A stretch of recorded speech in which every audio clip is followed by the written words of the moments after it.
Assalamualaikum warahmatullahi wabarakatuh. Bertemu kembali dengan Pak Dedi dalam ilmu kimia. Kali ini Pak Dedi coba akan membahas masalah redoks, yaitu reaksi reduksi oksidasi. Ya, ini sering sekali kita ditemukan dalam kehidupan sehari-hari. Hanya saja tentu saja kita kadang-kala tidak tahu bahwa itu adalah reaksinya reaksi reduksi, bahwa itu adalah reaksinya adalah reaksi oksidasi, semacam itu. Ya, misalnya saja kita ambil satu contoh. Kenapa misalnya kalau kita misalnya saja membelah apel dan apel itu kemudian warnanya lama-lama menjadi agak sedikit coklat, itu adalah reaksinya adalah reaksi oksidasi. Ya, bagi pula bagaimana misalnya kita berteduh di bawah pohon kemudian rasanya sejuk, itu adalah reaksinya adalah reaksi reduksi. Ya, jadi reaksi reduksi maupun reaksi oksidasi ini ya dekat sekali dengan diri kita sendiri. Coba kita bahas ya, secara bertahap perkembangan konsep reaksi redoks. Jadi ada beberapa konsep untuk reaksi reduksi oksidasi. Yang pertama adalah konsep redoks dari penggabungan dan pelepasan oksigen. Penggabungan dan pelepasan oksigen. Di mana reaksi reduksi adalah peristiwa pelepasan oksigen dari suatu senyawa. Jadi oksigen itu dilepaskan di dalam suatu senyawa. Itu adalah reaksinya reaksi reduksi. Ya, contohnya kita lihat di sini CuO gitu kan, di mana CuO ini akan melepaskan oksigen. Ya, dan oksigen ini akan berikatan dengan H2, maka akan terbentuk menjadi Cu ditambah H2O. Oksidator adalah zat yang melepaskan oksigen. Siapa yang melepaskan oksigen? Cu gitu kan. Ya, dari CuO ini, maka dikatakan CuO ini adalah reaksinya adalah oksidator. Sebaliknya adalah oksidasi adalah peristiwa bereaksinya bergabungnya suatu unsur dengan oksigen. Kalau dia bergabung dengan oksigen, maka dikatakan adalah reaksinya adalah reaksi oksidasi. Contohnya Fe, dia bergabung dengan O2. Jadi 4 Fe ditambah 3 O2 menjadi 2 Fe 2 O3. Ya, zat reduktor adalah zat yang menarik oksigen. Siapa yang menarik oksigen? Fe. Maka dikatakan Fe ini adalah reduktor. Kemudian kita lihat dulu yang kedua. Ya. Yang kedua, apa lagi? Nah, di sini berbeda lagi. Konsep redoks dari pelepasan dan penggabungan elektron. Kalau tadi adalah pelepasan dan penggabungan dengan oksigen, kalau ini dengan elektron. Di mana reaksi reduksi adalah peristiwa pengikatan atau penerimaan elektron oleh suatu zat. Jadi, dia mengikat elektron oleh suatu zat. Ya, ini dicirikan bahwa kadang ya pengikatan elektron itu cirinya adalah elektronnya berada di ruas kiri, selalu ada di ruas kiri itu pengikat, karena mengikat yang dekat saja. Ya, kenapa itu bisa terjadi? Kita coba bahas ya bertahap. Reaksi reduksi Cl, contohnya 17, konfigurasi elektronnya 287. Kita ketahui bahwa untuk konfigurasi unsur yang stabil itu apabila elektron valensinya atau elektron pada kulit luarnya adalah 8. Ini 7, maka dia perlukan 1 elektron, maka dia menangkap 1 elektron menjadi Cl-, karena elektron bermuatan negatif. Maka Cl-, maka konfigurasinya menjadi 288. Lihat di ujung belakangnya adalah stabil dengan 8. Oksidator adalah zat yang mengikat elektron, berarti Cl ada namanya adalah oksidator. Ya, mudahnya kalau reaksinya reduksi, jawab baliknya adalah oksidatornya, ya gitu. Oksidasi adalah peristiwa pelepasan elektron oleh suatu zat. Kalau yang melepaskan elektron, itu adalah oksidasi. Ya, biasanya ada di ruas kanan. Contohnya, Na11,281. Kita kembali lagi. Bahwa yang stabil apabila elektron valensinya adalah 8. Di sini adalah 1. Maka dia lepaskan 1 elektron. Jadi, karena dia elektron bermuatan negatif, maka dia menjadi positif. Na plus 28. Lihat di sini 8. Dia melepaskan elektron. Reduktor, zat yang melepaskan elektron. Berarti Na adalah bertindak sebagai reduktor. Nah, 1 reduksi, 1 oksidasi. Ya, maka kalau kita gabungkan, ya, maka dikatakan adalah reaksinya redoks. Jadi, reaksi redoks adalah reaksi di mana pelepasan dan penerimaan elektron berlangsung secara bersama-sama. Ya, bersamaan gitu, kecepatannya sama. Ya, tadi sudah dibahas reaksi reduksinya. Ya, dia melepaskan menerima 1 elektron supaya menjadi stabil. Di sini reaksi oksidasinya dia melepaskan elektron. Jumlah elektron ini harus sama. Kita coret di sini, maka Na ditambah dengan Cl menjadi Na plus ditambah dengan Cl minus. Kita coba lagi yang lain. Ya, kita coba lagi yang lain. Contohnya ekstraksi aluminium dari aluminium oksida, Al2O3. Di mana reaksi reduksi? Kita cirikan bahwa elektronnya ada di sebelah kiri.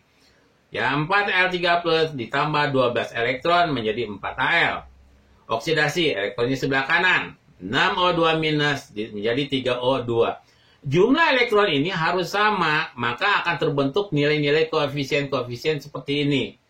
Ya, di dalam sel, Al3+ ditambah 6O2- akan menjadi 4Al ditambah 3O2. Atau bisa kita singkat menjadi 2Al2O3. Ya, ininya sama. Reduktor yang mengalami reaksi oksidasi. Siapa yang mengalami oksidasi? Oksigen. Oksidator zat yang mengalami reaksi reduksi. Reduksinya aluminium, maka dia adalah oksidator. Kemudian kita lihat konsep yang ketiga. Apa nih konsep yang ketiga? Nah, di sini konsep yang ketiga ini berdasarkan perubahan bilangan oksidasi.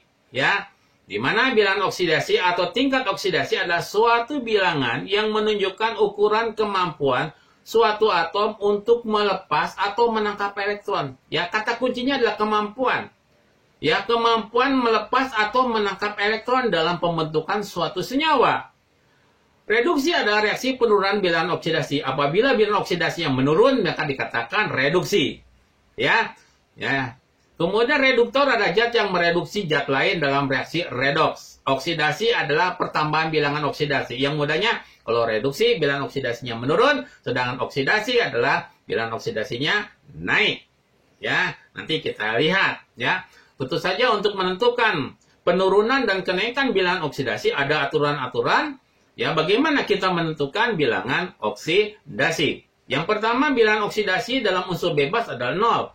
Ya, bilangan oksidasi atau kita singkat dengan bilox gitu, dalam unsur bebas adalah 0. Yang bagaimana 0? 0 itu yang sendiri.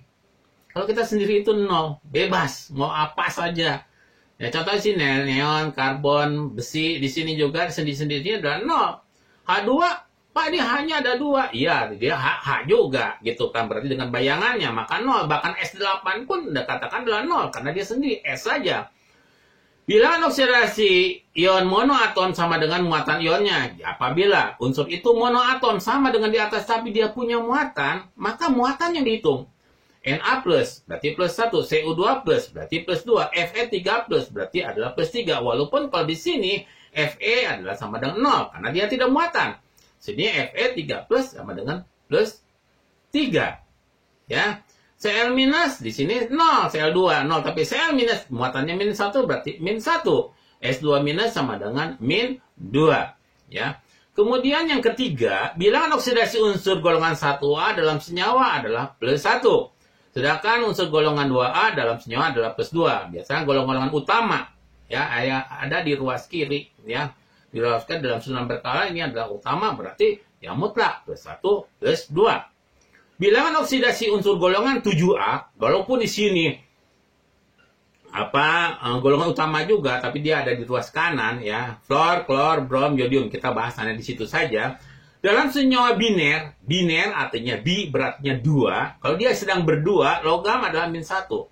Karena kalau misalnya saja, Pak, kalau lebih dari 2, ya mungkin tidak min 1. Nanti kita bisa hitung sendiri. Oke? Sedangkan unsur golongan 6A, OSSE, dan Te dalam senyawa adalah min 2. Ya. Ketentuan yang lain lagi apa? Gitu kan. Kita lihat lagi. Bilox hidrogen dalam senyawa adalah plus 1. Ingat, hidrogen plus 1. Karena dia ada di golongan 1. Tapi kalau dia berikatan dengan golongan 1, maka dia berubah menjadi min 1. Jadi ingat aja lah, untuk hidrogen ini umumnya selalu diberikan dalam plus 1.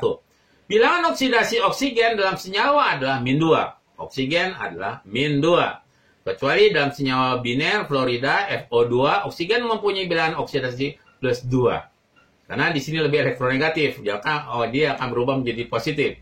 Pada senyawa peroksida H2O2, N2O2, BaO2, oksigen mempunyai bilangan oksidasi min 1. Dan pada senyawa superoksida KO2, bilangan oksidasi O adalah min setengah. Ya, untuk mudahnya Anda ingat aja lah, kalau H plus 1, O ada min 2. Ini jarang-jarang terjadi. Tapi kalau itu terjadi, kalian sudah mengetahui. Jumlah ketujuh, jumlah bilangan oksigen unsur-unsur dalam senyawa netral adalah 0. Kalau dalam sedang netral adalah 0. Sedangkan jumlah bilangan oksidasi atom-atom dalam ion polyatom yang bermuatan sama dengan muatannya. Contohnya MnO4 minus, ini jumlahnya adalah minus 1. Di sini minus 1. SO4 2 minus, jumlahnya di sini min 2. Maka di sini min 2, masing-masing bilangan oksidasi. Ya, bilangan oksidasinya adalah di sini CO3 2 minus, ini min 2. Di sini PO4 3 minus adalah min 3. Tapi nanti kita lihat per unsurnya bagaimana kita menghitungnya. Ya, karena kita harus mengetahui bilangan oksidasi unsur masing-masing. Nah, di sini dikatakan tentukan bilangan oksidasi Mn dalam senyawa KMnO4. KMnO4. Nah, di sini tidak ada muatannya, berarti jumlahnya sama dengan 0. Bilangan KMnO4 di sini biloksnya adalah 0 karena di sini tidak ada muatan. K-nya ada 1. K-nya ada 1, sedang K adalah golongan 1, maka dikatakan plus 1. 1 kali 1. Ya, kali 1. Sama dengan di sini adalah 1. Mn yang tentu saja yang kita cari. Berapa Mn-nya? Kemudian O-nya ada 4. Tadi O katakan min 2. Ya, min 4 kali min 2 sama dengan min 8. Jadi Mn itu sama dengan Mn, kita pindahkan sini. Kita pindahkan jadi plus 8, pindahkan ini jadi min 1. Berarti bilangan oksidasi Mn adalah plus 7. Oke, kita lihat berikutnya. Contoh yang kedua. Tentukan bilangan oksidasi Cr dalam senyawa K2Cr2O7. Ya, biloks. Ya, di sini tidak ada muatannya. Ya, tidak ada muatannya berarti bilok KCrO27 adalah 0. K-nya ada 2. Tadi tahu bahwa K adalah plus 1. 2 kali plus 1. Cr-nya ada 2, maka 2 kali Cr. O-nya 7. 7 kali min 2. Maka 2 kali plus 1. Plus 2. Ini ada 2 Cr. Ya, dikurangi 14. Kita pindahkan kembali. Di sini min 2. Di sini min 14. Maka 2 Cr itu menjadi 12. Cr itu sendiri 12 bagi 2 sama dengan plus 6. Ini contoh-contoh untuk senyawa yang tidak bermuatan. Bagaimana untuk unsur-unsur yang bermuatan? Nah, di sini contohnya SO4 2 minus. Biloks S2 minus adalah min 2. Di sini adalah min 2, maka dikatakan min 2. S-nya 1. O-nya 4. 4 kali min 2. Min 2 sama dengan S min 8. Kita pindahkan min 8 ke sini. Menjadi S mempunyai bilangan oksidasi adalah plus 6. Ya, plus 6. Oke. Kita lanjutkan lagi, ya. Nah, ini reaksi redoks, ya, redoks ya, berdasarkan perubahan bilangan oksidasi, ya, reaksi redoks oksidasi, ya. Reaksi oksidasi ini adalah reaksi penambahan jumlah bilangan oksidasi. Tadi sudah dijelaskan bahwa kalau bilangan biloksnya naik, maka adalah reaksinya reaksi oksidasi. Bila bilangan oksidasinya menurun, maka bilangannya adalah reaksinya adalah reaksi reduksi. Naik oksidasi, turun reduksi. Kita lihat berapa bilangan biloks Cu ini. Ya, tadi udah dikatakan Cu, O adalah min 2. Cu min 2 karena tidak ada muatannya, maka dengan 0. Maka Cu adalah plus 2. Ya. H2 sendiri. Ya, sendiri. Kalau sendiri adalah 0. Cu sendiri sama dengan 0. H tidak sendiri. Ya, H ini adalah plus 1. Dalam senyawa H adalah plus 1. Seperti ini. Kita lihat Cu di sebelah kiri dengan sebelah kanan terjadi penurunan dari plus 2 menjadi 0. Ya, jadi 0, maka reaksinya adalah reaksi reduksi. Sedangkan H2 di sini 0 jadi plus 1, terjadi kenaikan, maka reaksinya adalah reaksi oksidasi. Jadi yang ini Cu sudah menjadi reaksi reduksi, ini adalah reaksinya adalah reaksi oksidasi. H sebagai pereduksi dan Cu sebagai pengoksidasi. Ya, selanjutnya kita coba ya untuk reaksi autoredoks atau dikenal dengan reaksi disproporsionasi. Ya, artinya apa di sini? Reaksi di mana hanya satu zat atom yang mengalami reaksi oksidasi dan reaksi reduksi sekaligus. Jadi dia mengalami reaksi oksidasi, dia juga mengalami oksidasi. Maka dikenal dengan nama reaksi autoredoks. hanya suatu zat yang mengalami perubahan dan pengurangannya bilangan oksidasi. Jadi hanya satu zat. Contohnya S di sini. S di sini ini kan kalau udah kita hitung tadi dengan cara bilangan oksidasi yang awal kita jelaskan, ini S sudah tentu adalah plus 2. Ya, di S di sini adalah 0 karena dia sendiri. S di sini adalah plus 4 hasil perhitungan tadi. Maka plus 2 ke plus 4 reaksinya oksidasi. Plus 2 ke 0 adalah reaksi reduksi. S ini mengalami reaksi oksidasi sekaligus dia mengalami reaksi reduksi. Itu yang dinamakan dengan reaksi autoredoks atau reaksi disproporsionisasi. Ya. Nah, kemudian kita lihat lagi di sini ada konproporsionisasi, ya. Reaksi di mana melibatkan beberapa zat yang mengandung satu atom unsur dengan bilangan oksidasi yang berbeda dan berubah menjadi suatu zat yang mengandung unsur itu dengan bilangan oksidasi tertentu. Misalnya saja di sini, ini kebalikannya sebetulnya. S di sini min 2, S ini plus 4, ya. Ya, di sini 0 karena dia sendiri. Nah, di sini min 2 oksidasi ini mengalami juga reaksi reduksi oksidasi.